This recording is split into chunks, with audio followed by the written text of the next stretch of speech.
श्री शिव संहिता पंचम अध्याय स्वाधिष्ठान चक्र। दूसरा पद्म जो लिंग मूल में स्थित है वह बौ से लौ तक अर्थात बौ भौ मौ य र ल यह 6 वर्णों से युक्त है और 6 दल से शोभित है। यह रक्त वर्ण पद्म का नाम स्वाधिष्ठान है और इस स्थान में बाण नामक सिद्ध और राकिनी देवी अधिष्ठात्री है और ब्रह्मा देवता हैं। जो पुरुष यह दिव्य स्वाधिष्ठान पद्म का सर्वदा ध्यान करते हैं उनको काम रूपिणी स्त्री काम से मोहित होकर भजती है अर्थात उनकी सेवा करती है। विधि शास्त्र जो कभी श्रवण नहीं किया हो उसको भी इस पद्म के ध्यान के प्रभाव से निःशंक कहेगा और सर्व रोग से मुक्त होके आनंद पूर्वक संसार में विचरेगा। यह साधक मृत्यु को नाश कर देगा और वह किसी से नष्ट नहीं होता और उस साधक को गुण देने वाली अणिमा आदि सिद्धि प्राप्त होती हैं और उसके शरीर में वायु संचार करता है अर्थात सुषुम्ना में प्रवेश करता है और निश्चय रस की वृद्धि होती है और सहस्त्र दल कमल से जो अमृत बहता है उसकी वृद्धि होती है। मणिपूरक चक्र। मणिपुर नामक तीसरा पद्म जो नाभि स्थल में है वह हेमवर्ण 10 दल करके शोभित है और डौ से फौ तक अर्थात डौ ढ अण तौ थौ दौ धौ नौ पौ फौ यह 10 वर्ण से युक्त है। उस स्थान में सर्व मंगलदाता रुद्र नामक सिद्ध और लाकिनी देवी अधिष्ठात्री और विष्णु देवता हैं। जो साधक इस मणिपुर चक्र को सर्वदा ध्यान करते हैं सो सर्व सिद्धि दात्री जो पाताल सिद्धि है उसको लाभ करते हैं और उनका दुख रोग विनाश होके सकल मनोरथ सिद्ध होते हैं और काल को निरादर कर देते हैं और परदेह में प्रवेश करने की शक्ति उत्पन्न होती है। यह साधक को स्वर्ण आदि रचना करने की शक्ति होती है और देवताओं का दर्शन और निधि और औषधि का दर्शन होता है। हृदय स्थान में जो अनाहत नामक चतुर्थ पद्म है वह कौ से ठौ तक अर्थात क ख ग घ अंग च छ ज झ य ट ठ यह 12 वर्ण और 12 दल से युक्त है और अति उज्ज्वल रक्त वर्ण से शोभायमान है और वह प्रसन्न स्थान वायु का बीज अर्थात प्राण वायु का आधार है। उस हृदय कमल में जो परम तेज है उसी को बाणलिंग कहते हैं जिसके ध्यान मात्र से साधक इस लोक और परलोक का उत्तम फल आनंद पूर्वक लाभ करते हैं। जिस पद्म में पिनाकी सिद्ध और काकिनी देवी अधिष्ठात्री हैं उस हृदय स्थित पद्म में जो साधक सर्वदा ध्यान करता है उसके समीप कामार्थ सुंदर स्त्री अप्सरा आदि मोहित हो जाती हैं। उस साधक को अपूर्व ज्ञान उत्पन्न होता है और त्रिकालदर्शी होता है। दूर शब्द श्रवण करने और दूर की सूक्ष्म वस्तु देखने की शक्ति उत्पन्न होती है और स्वेच्छा से आकाश में गमन करता है। जो साधक यह दूसरे परम बाणलिंग का नित्य ध्यान करता है उसको देवता और योगिनी का दर्शन होता है और आकाश में गमन करने की शक्ति हो जाती है और आकाशगामी से जय प्राप्त होती है और खेचरी भूचरी सिद्ध होती है, इसमें संशय नहीं है। हे देवी, इस अनाहत पद्म के ध्यान के महात्म्य को कोई नहीं कह सकता और इस ध्यान को ब्रह्मा आदि सकल देवता गोप्य रखते हैं। विशुद्ध चक्र। कंठ स्थान में जो 5वां विशुद्ध नामक कमल है वह स्वर्ण के समान कांति से शोभित है और 16 स्वर अर्थात अ से अह तक से युक्त है और छगलांड सिद्ध और शाकिनी देवी अधिष्ठात्री और जीवात्मा देवता इस स्थान में सदा विराजमान है। जो पुरुष इस विशुद्ध पद्म का नित्य ध्यान करते हैं सो योगीश्वर पंडित हैं और इस विशुद्ध पद्म में उस पुरुष को चारों वेद रहस्य सहित समुद्र के रत्नवत प्रकाश होते हैं। यह विशुद्ध पद्म में जब योगी मन और प्राण को स्थित करके यदि क्रोध करे तो अवश्य चराचर त्रैलोक्य कंपायमान हो जाए, इसमें संदेह नहीं है। यह कमल में साधक का मन दैवात जब लय होता है तब सकल बाह्य विषय को त्याग के योगी का मन और प्राण शरीर के अंतर ही में निश्चय रमण करता है। उस योगी का शरीर वज्र से भी कठोर हो जाता है और उसको स्वशरीर की शक्ति से किसी प्रकार की हानि नहीं होती है। सहस्त्र वर्ष समाधि के पीछे जब उस ध्यान को छोड़ के योगी की चित्त वृत्ति संसार में आएगी तब उस सहस्त्र वर्ष के योगी एक क्षण व्यतीत हुआ मानेगा। आज्ञा चक्र। भ्रू के मध्य में जो आज्ञा पद्म है उसमें हम छम 2 बीज हैं और सुंदर श्वेत वर्ण 2 पत्र हैं और उस स्थान में महाकाल सिद्ध हैं और हाकिनी देवी अधिष्ठात्री हैं और परमात्मा देवता हैं। उस आज्ञा पद्म के मध्य में शरत चंद्र के समान परम तेज चंद्र बीज अर्थात ठम बीज विराजमान है। इसके ज्ञान होने से परमहंस पुरुष को कभी कष्ट नहीं होता। यह परम तेज का प्रकाश सर्व तंत्रों करके गोपित है। इसके चिंतन मात्र से अवश्य परम सिद्धि लाभ होता है। हे पार्वती, उस स्थान में तुरीय तृतीय लिंग हम ही मुक्ति के दाता हैं। इसके ध्यान मात्र से योगेंद्र निश्चय हमारे तुल्य हो जाएगा। इस शरीर में जो 2 ईड़ा और पिंगला नाड़ी हैं उनको वरणा और असी कहते हैं। यह वरणा और असी के मध्य में स्वयं विश्वनाथ जी विराजमान हैं। तात्पर्य यह है कि यह ईड़ा और पिंगला के मध्य में जो स्थान है उसी को शिवजी ने वाराणसी कहा है। यह वाराणसी क्षेत्र के महात्म्य को तत्वदर्शी ऋषि लोगों ने अनेक शास्त्रों में बहुत प्रकार से परम तत्व कहा है। सुषुम्ना नाड़ी मेरुदंड द्वारा जहां ब्रह्मरंध्र है उस स्थान में गई है और ईड़ा नाड़ी मेरु तक जाके लौटी है और आज्ञा चक्र के दक्षिण भाग होके वाम नासापुट को गई है। इसको गंगा कहते हैं। ब्रह्मरंध्र में जो सहस्त्रदल कमल है उस पद्म के कंद में योनि है। उस योनि में चंद्रमा विराजमान है और वही त्रिकोणाकार योनि से चंद्र विगलित अमृत सर्वदा स्त्राव करता है।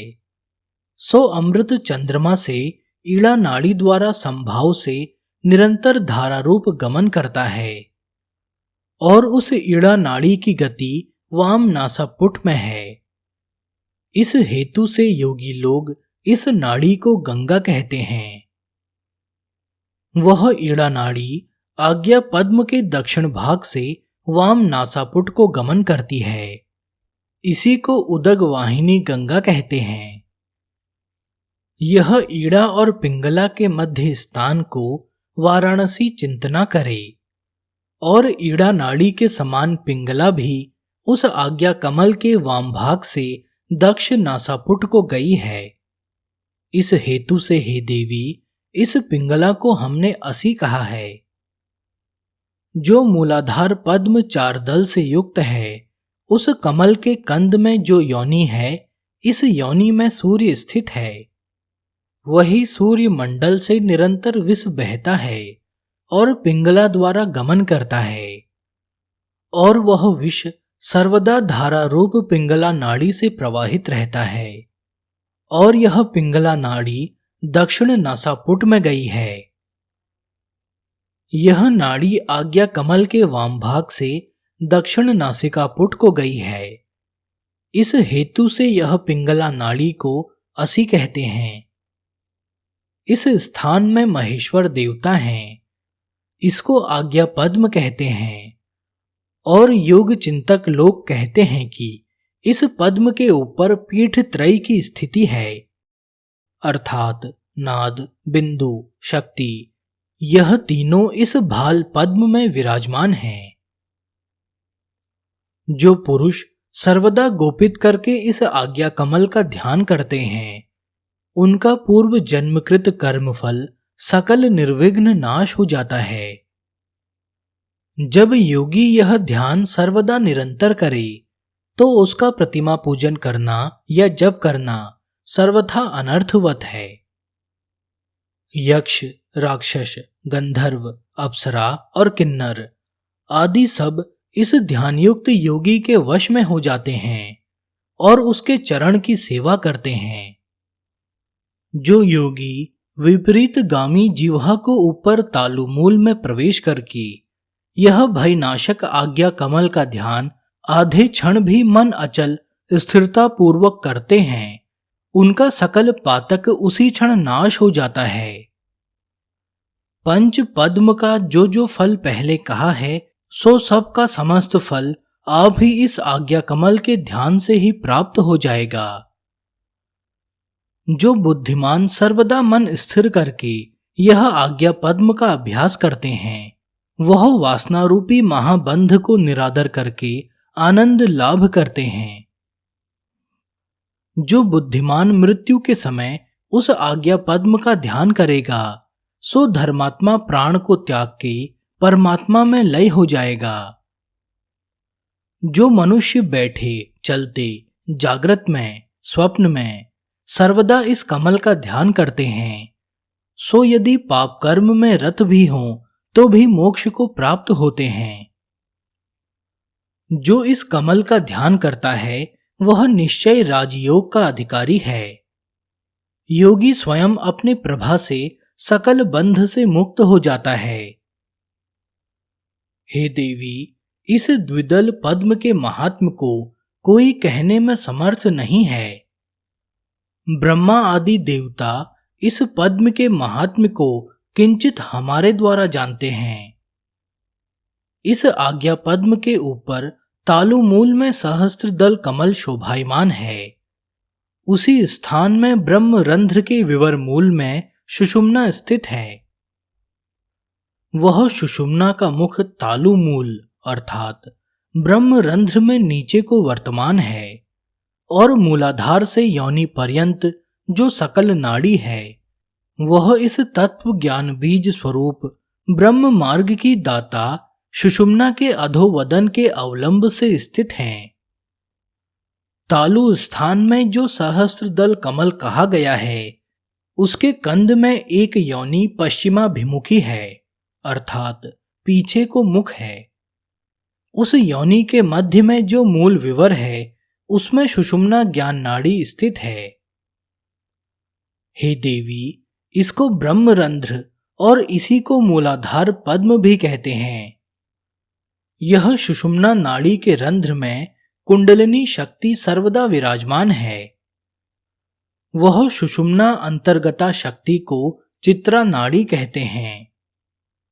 हे प्रिय पार्वती, हमारे मत में इसी चित्रा से ब्रह्मरंध्र आदि कल्पना हुए हैं।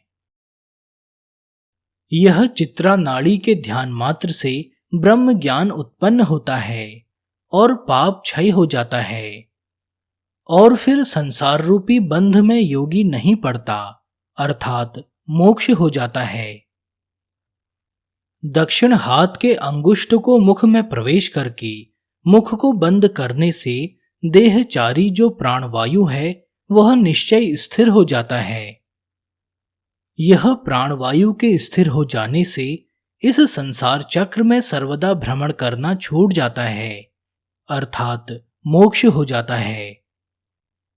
इस हेतु से योगी प्राण वायु के धारण करने में प्रवृत्त होते हैं और इस धारण से सकल नाड़ी जो मल और काम क्रोध आदि 8 प्रकार से बंधन में है वह खुल जाती है।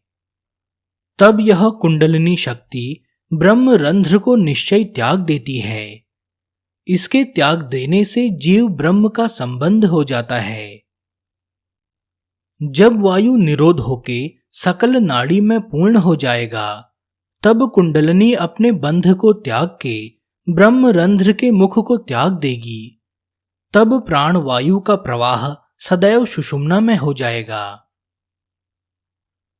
मूलाधार पद्म स्थित जो योनि है उस योनि के वाम दक्षिण भाग में ईड़ा और पिंगला नाड़ी स्थित हैं और दोनों नाड़ी के बीच में अर्थात योनि के मध्य में सुषुम्ना की स्थिति है। उसी सुषुम्ना के आधार मंडल में अर्थात उसके मध्य में ब्रह्म रंध्र है। जो इसको जानता है सो बुद्धिमान कर्म बंध से मुक्त है। ब्रह्म रंध्र के मुख में इन तीनों नाड़ी का निश्चय संबंध है। इसमें स्नान करने से ज्ञानी लोगों को मुक्ति लाभ होगी। गंगा यमुना के मध्य में सरस्वती का प्रवाह है। यह त्रिवेणी संगम में स्नान करने से मनुष्य परम गति को प्राप्त होता है। ईड़ा गंगा है और पिंगला यमुना है और मध्य में सुषुम्ना सरस्वती है।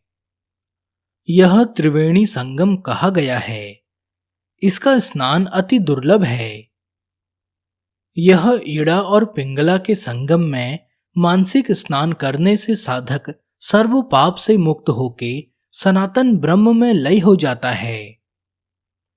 जो पुरुष इस त्रिवेणी संगम में पितृ कर्म का अनुष्ठान करते हैं वह सर्व पितृ कुल को तार के परम गति को लाभ करते हैं।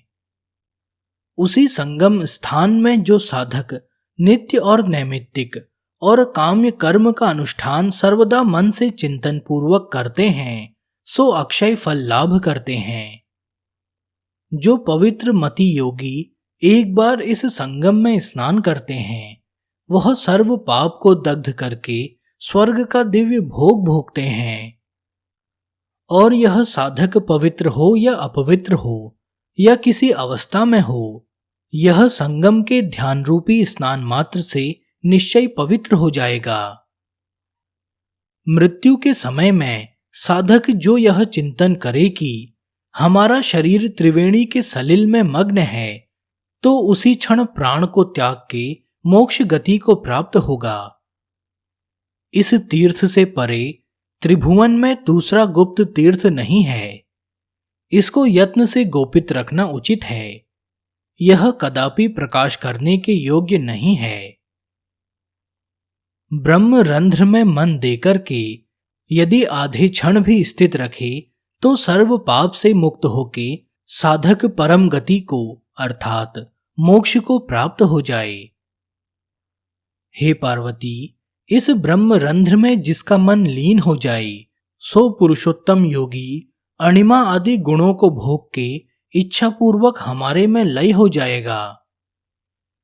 हे देवी, इस ब्रह्म रंध्र के ध्यान मात्र से यह संसार में प्राणी हमको प्रिय हो जाता है और पाप राशि को जीत के यह साधक मुक्ति मार्ग का अधिकारी हो जाता है और अनेक मनुष्यों को ज्ञान उपदेश करके संसार से परित्राण कर देता है। हे देवी, यह ब्रह्म रंध्र का ध्यान जो हमने कहा है इसको यत्न करके गोपित रखना उचित है। यह ज्ञान योगी लोगों को अति प्रिय है। इसका मार्ग ब्रह्मा आदि देवताओं को भी अगम्य है। हे देवी, पहले जो सहस्त्र दल कमल के मध्य में योनि मंडल हमने कहा है उस योनि के अधोभाग में चंद्रमा स्थित हैं। यह चंद्र मंडल का बुद्धिमान लोग सर्वदा ध्यान करते हैं। इस चंद्र मंडल के ध्यान मात्र से योगींद्र संसार में पूजनीय हो जाता है और देवता और सिद्ध लोगों के तुल्य हो जाता है। शिर स्थित जो कपाल विवर है उसमें क्षीर समुद्र का ध्यान करे। उसी स्थान में स्थिति पूर्वक सहस्त्र दल कमल में चंद्रमा का चिंतन करे। वह शिर स्थित कपाल विवर में 16 कला संयुक्त अमृत किरण से युक्त हंस संज्ञक निरंजन का चिंतन करे। निरंतर 3 दिन यह अभ्यास करने से निरंजन का साक्षात साधक को अवश्य प्रकाश होगा। सो साधक दृष्टि मात्र से सर्व पातकों को दहन कर डालेगा। यह ध्यान करने से अनागत विषय की स्फूर्ति होगी, अर्थात जो विषय कभी उत्पन्न नहीं हुआ है उसकी स्फूर्ति होगी और चित्त की शुद्धि होगी, और साधक ध्यान मात्र से उसी क्षण 5 महापातक दहन कर डालेगा। शिर स्थित चंद्रमा का ध्यान करने से सर्व ग्रह अनुकूल हो जाते हैं और समस्त उपद्रव का नाश हो जाता है और उपसर्ग प्रशमित होते हैं और युद्ध में जय लाभ होता है। खेचरी भूचरी की सिद्धि प्राप्त होती है, इसमें संदेह नहीं है। निरंतर यह योग अभ्यास करने से अवश्य साधक सिद्ध हो जाता है। हे पार्वती, हम सत्य सत्य बारंबार कहते हैं कि हमारे तुल्य हो जाएगा, इसमें संदेह नहीं है। यह परम योग योगी लोगों के सिद्धि का दाता है।